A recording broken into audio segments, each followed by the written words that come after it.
Hello students, I hope you are fine. In the previous lecture, we have discussed some miscellaneous problems on perimeter and area. Now today, we will continue the same topic. So let's see the examples. The first example is, people of Khejadali village take good care of plants, trees and animals. They see that plants and animals can survive without us, but we cannot survive without them. Inspired by her elders, Amrita marked some land for her pets like camel and ox and plants. Find the ratio of the areas kept for animals and plants to the living area. Question में कहा गया है कि खेदाजी village के लोग ये बताते हैं कि प्लांट्स, एनिमल्स एंड ट्रीज बहुत इंपॉर्टेंट है हमारी लाइफ के लिए। ये हमारे बिना सरवाइव कर सकते हैं, बट हम उनके बिना सरवाइव नहीं कर सकते। तो अपने बड़े से इंस्पायर होकर अमृता ने क्या किया, कुछ लैंड अपने पेट्स के लिए मार्क किया लाइक कैमल एंड ऑक्स के लिए, और कुछ प्लांट्स के लिए मार्क किया। तो आपको रेशियो फाइंड करना है उस एरिया का जो उसने एनिमल और प्लांट्स को दिया है टू द लिविंग एरिया, और जितना पार्ट लिविंग एरिया है। देखिए ये एक फिगर आपको दिया गया है, that is a land, rectangular land जिसकी लेंथ 15 मीटर है और ब्रेथ क्या है 10 मीटर। इसके अंदर देखिए एक सर्कल बना है जिसकी डायमीटर 2.8 मीटर दी गई है, ये ऑक्स के लिए लैंड है, और कैमल के लिए है ये एक रेक्टेंगल जिसकी लेंथ और ब्रेथ दी गई है 5 and 3 मीटर, ठीक है। और प्लांटेशन के लिए 9 metre into 1 metre, that means एक रेक्टेंगुलर फील्ड दिया गया है। जो बचा हुआ पार्ट है ये पार्ट लिविंग एरिया है। आपको रेशियो फाइंड करना है कि जो टोटल एरिया है इसका लिविंग एरिया से, इसका मतलब आप एरिया पहले फाइंड आउट करिए। तो 1 by 1 करके हम सबका एरिया फाइंड आउट करते हैं। सॉल्यूशन इज, सबसे पहले आप उस लैंड का एरिया निकालिए जो अमृता के पास है। So length of land 15 metre, breadth of land 10 metre, area क्या हो जाएगा, area of land is equal to L into B means 15 metre into 10 metre, it becomes 150 square metre, that is the area of land, ठीक है। अब आपको ये बताना है कि कैमल, ऑक्स और प्लांट के लिए कितना कितना एरिया उसने डिवाइड किया है। तो सबसे पहले हम कैमल के लिए निकाल लेते हैं। तो लैंड फॉर कैमल ये निकालने के लिए हम देखिए कितनी लेंथ और कितनी ब्रेथ दी गई है इसकी 5 मीटर एंड 3 मीटर। तो हम यहाँ लिखेंगे now length of camels land, camels के लैंड की लेंथ कितनी है 5 मीटर, ब्रेथ कितनी है, breadth of camels land is equal to 3 metre. तो ये एरिया हो जाएगा, area of camels land is equal to L into B becomes 5 metre into 3 metre, 5 3 15 square metre. ये वो एरिया है जिसमें कैमल रहते हैं, ठीक है। अब ऑक्स के लिए निकालते हैं। तो ऑक्स के लिए जो फील्ड दिया गया है वो देखिए सर्कुलर फील्ड है, इसका मतलब सर्कुलर फील्ड का डायमीटर आपको दिया गया है। Now diameter of land of ox, ox के लैंड का डायमीटर कितना दिया गया है 2.8 मीटर। तो इसका एरिया फाइंड आउट करना है तो उसके लिए रेडियस पहले पता होनी चाहिए। Radius of land of ox is equal to क्या हो जाएगा d अपॉन 2 यानी 2.8 अपॉन 2 मीटर 1.4 मीटर, ये आ गई रेडियस। तो एरिया क्या हो जाएगा, area of land for ox that is equal to pi r square, pi के प्लेस पे लिखा मैंने 22/7 इंटू 1.4 इंटू 1.4 जो कि आपकी रेडियस 7 से रिड्यूस करेंगे, 7 1 जा 7, 7 2 जा 14, फिर 0.2 हो जाएगा। इसके बाद मल्टीप्लाई कराएंगे तो हो जाएगा 14 2 जा 28, 22 मल्टीप्लाई कर 14 2 जा 28 तो हो जाएगा 0.28, मल्टीप्लाई कराएंगे तो आएगा 6.16 स्क्वायर मीटर। ये आ गया वो एरिया जिसमें ऑक्स रहता है। अब हमको प्लांटेशन वाला लैंड निकालना है कि उसका एरिया क्या है। तो उसके लिए देखिए फिर से फिगर में हम देखते हैं, ये है प्लांटेशन का पार्ट, ये भी रेक्टेंगुलर है, इसका लेंथ 9 मीटर है, ब्रेथ क्या है 1 मीटर। तो इसका भी हम एरिया फाइंड आउट करते हैं। लिखेंगे now length for plantation is equal to 9 metre and breadth for plantation is equal to 1 metre. Area हो जाएगा इसका, area for plantation is equal to L into B, यानी 9 metre into 1 metre, it becomes 9 1 जा 9 square metre. ये वो part आ गया जो part plant के लिए मार्क किया गया है, ठीक है। अब हमको क्वेश्चन में पूछ रहा था find the area of ratio areas kept for animals and plants. Total area आप निकाल लीजिए, area for kept animals and plant. Now area for kept areas for kept animals and plants। तो देखिए, तो सबसे पहले हमने किसका एरिया निकाला है, कैमल का जो है 15 स्क्वायर मीटर, फिर ऑक्स का है 6.16 स्क्वायर मीटर, फिर है प्लांटेशन का, प्लांट का जो है 9 स्क्वायर मीटर। ऐड करेंगे तो हो जाएगा 15 प्लस 9 हो गया 24, 24 प्लस 6 30.16 स्क्वायर मीटर। ये वो एरिया आ गया जो एनिमल और प्लांट के लिए मार्क किया गया है। टोटल एरिया आपने ऑलरेडी निकाला है, कितना है टोटल एरिया 150 स्क्वायर मीटर। तो आपको रेशियो निकालना है, ratio between areas for animals and plant and living area. यहाँ पर हम लिखेंगे now living area is equal to total area minus area for animals and plants. Total area है 150 square metre minus animals और plant के लिए area है 30.16 square metre. इसको सब्सट्रैक्ट करेंगे तो आएगा 10 में से 6 गया 4, 9 में से 1 गया 8, 9 में से 0 गया 9, 4 में से 3 गया 1, 119.84 स्क्वायर मीटर। ये वो एरिया आ गया जो लिविंग एरिया। अब हमको रेशियो बताना है, ratio of areas for animals and plants to living area।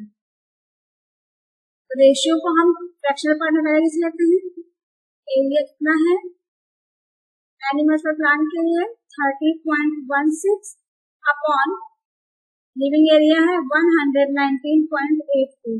Decimal से डेसिमल ये रिड्यूस हो गया, ठीक है।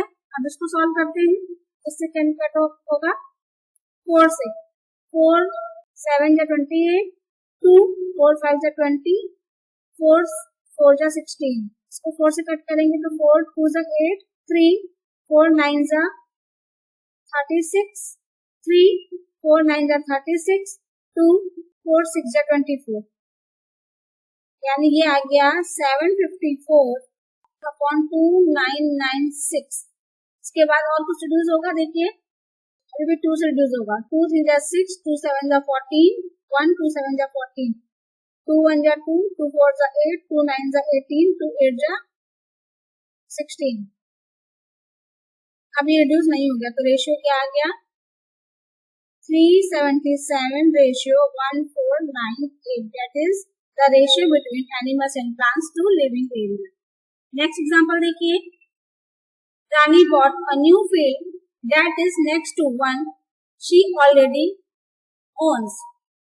This field is in the shape of a square of length 70 meter. She makes a semicircular lawn of maximum area in this field. Find the perimeter of lawn. Find the area of a square field excluding the lawn. देखिए ये एक field दी गई है, square field है, ठीक है, जिसकी side आपको दी गई है 70 मीटर। अच्छा ये स्क्वायर फील्ड है तो सारी साइड 70 मीटर होगी, ठीक है। अब उसके बाद क्वेश्चन में कह रहा है कि उसने एक सेमी सर्कुलर लॉन बनाया है मैक्सिमम एरिया का। मैक्सिमम एरिया का सेमी सर्कल तभी बनेगा जब आप उसकी एक साइड को डायमीटर लोगे, चाहे आप इस साइड से बनाओ, चाहे इस साइड से, चाहे इस साइड से, चाहे इस साइड से। यहाँ पर इस साइड से अगर एक सेमी सर्कुलर लॉन बनाया गया है, इसका मतलब कि इस सेमी सर्कल का डायमीटर जो होगा वो स्क्वायर की वन साइड होगी, ठीक है। तो इसका मतलब इसका आप एरिया निकाल सकते हैं, ठीक है। अब क्वेश्चन में आपसे पूछ रहा है find the perimeter of lawn. इस लॉन का पेरीमीटर फाइंड करना है, मतलब ये सेमी सर्कल जो है इसका पेरीमीटर आपको फाइंड आउट करना है, ठीक है। और आपको find the area of square field excluding lawn, lawn को छोड़ करके जो ये पार्ट बचा है इसका आपको एरिया भी फाइंड आउट करना है। ठीक है, चलिए देखते हैं इसका solution. First you have given side of square field, यहाँ पर लिखेंगे साइड ऑफ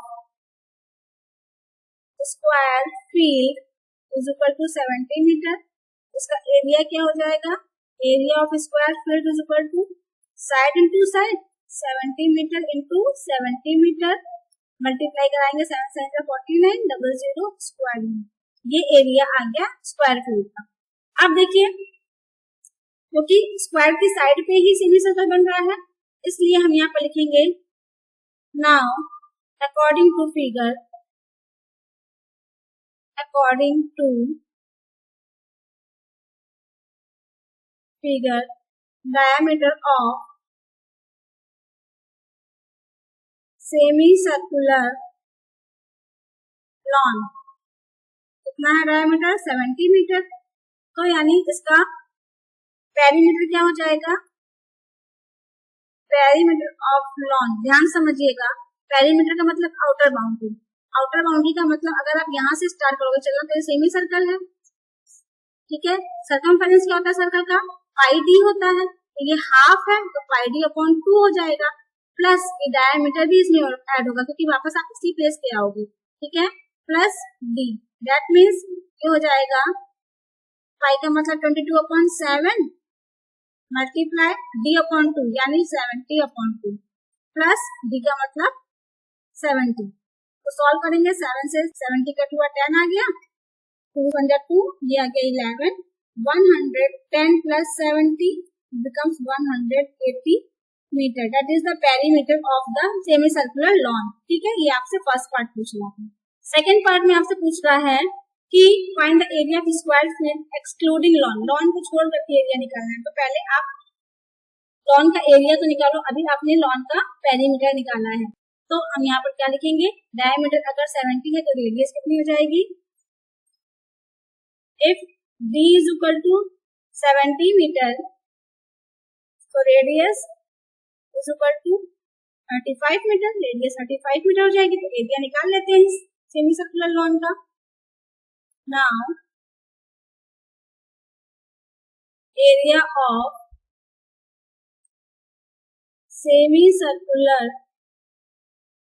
लॉन, एरिया होता क्या है सर्कल का, वैसे पाई आर स्क्वायर होता है, लेकिन ये हाफ है तो पाई आर स्क्वायर अपॉन 2, पाई का मतलब 22/7, आर का मतलब 35 इंटू 35 अपॉन में 2। सॉल्व करते हैं, 7 1 7, 7 5 से 35, 2 1 2, ये आ गया 11, 11 5 से 55 मल्टीप्लाइड बाय 35। इसको सिंप्लीफाई करेंगे तो आएगा 1925, ठीक है, 1925 square metre, that is the area of circular lawn.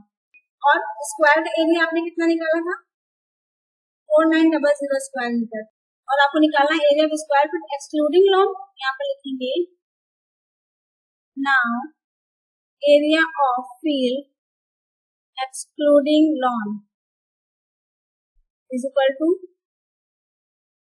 Area of field, इसे माइनस कर देंगे एरिया ऑफ लॉन को, ठीक है, एरिया ऑफ फील्ड है 4900 square metre minus area of lawn है 1925 स्क्वायर मीटर, माइनस करेंगे तो 10 में से 5 गया 5, 9 में से 2 गया 7, ये हो गया 8, 8 में से 9 गया 9, 3 में से 1 गया 2, 2975 square metre, that is the area of field excluding lawn, that is the answer. Last example देखिए, example number 3 is in figure find the area of parallelogram ABCD if the area of shaded figure is 9 centimeter square। ये figure आपको दिख रहा है, इसमें shaded figure मतलब ये जो ट्राइंगल है इसका एरिया आपको दिया गया है। ट्राइंगल की एरिया की हेल्प से अगर इसकी हाइट आप निकाल लोगे तो वही हाइट इस ABCD का भी काम करेगा पैरेललोग्राम का, ठीक है।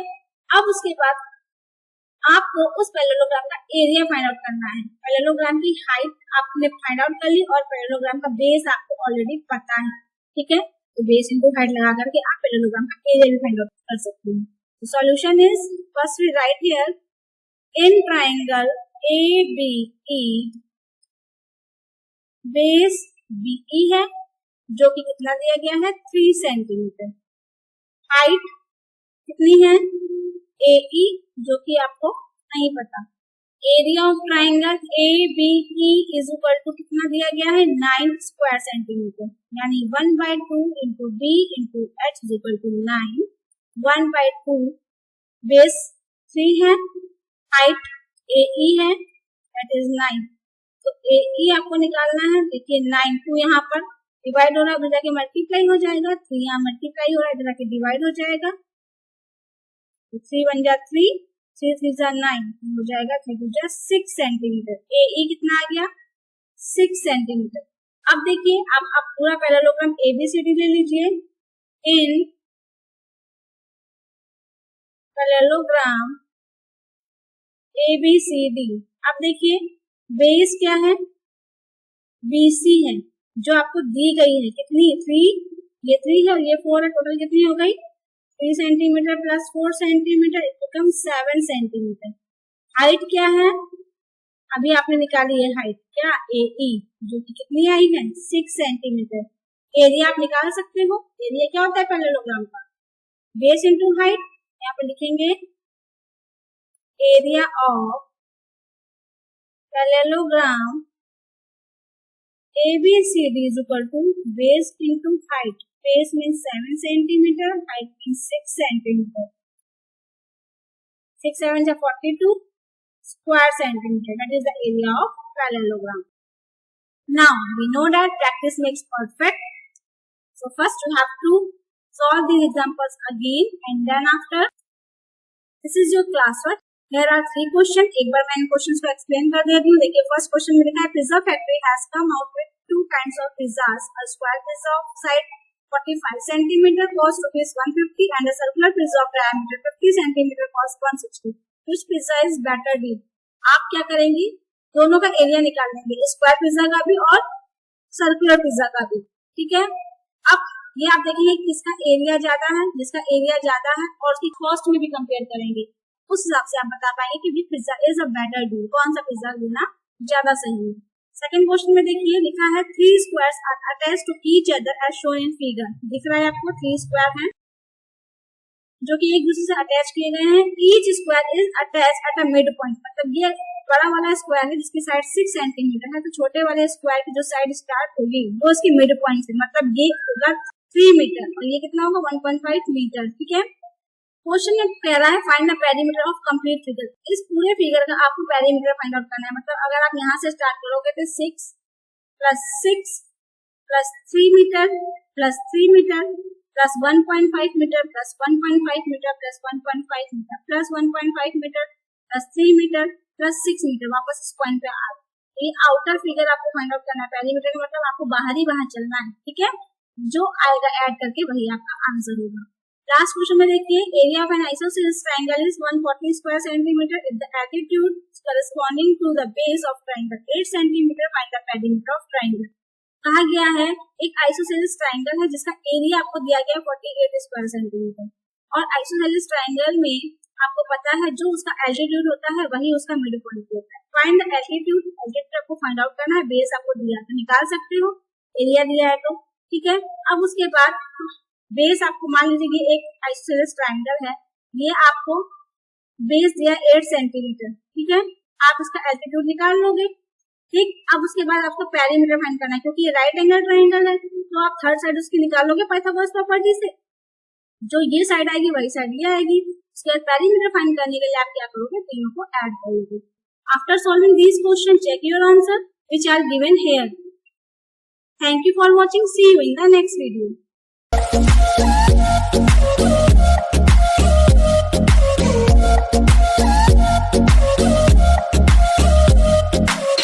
We'll be right back.